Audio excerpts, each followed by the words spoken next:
1972 году мир изменился. На экраны вышла сага о семье Корлеоне.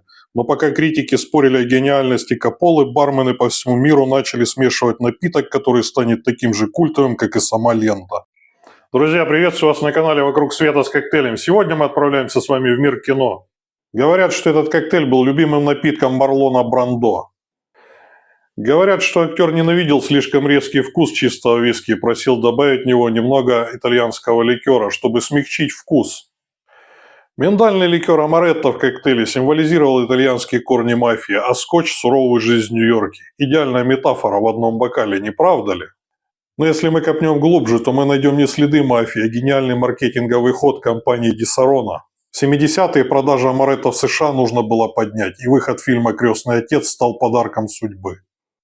Название Godfather просто прилепили к смеси ликера и виски, чтобы на волне хайпа продать миллионы бутылок. Был ли Брандо фанатом этого микса? Прямых доказательств нет, но разве это важно, когда вкус оказывается настолько удачным?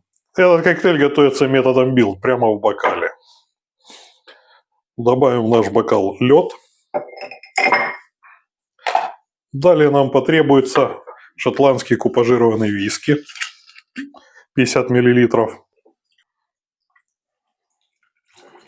Итальянский ликер амаретто, также 50 мл. Далее мы немножко охладим наш коктейль. И наш напиток готов. По технологии он не украшается ничем, но я украшу цедрой апельсина.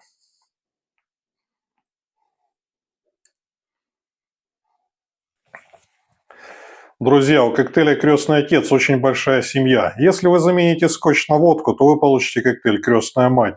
Если замените на коньяк, то это получится коктейль «Французский связной». Если вы замените на сливки, то это будет коктейль «Крестный сын».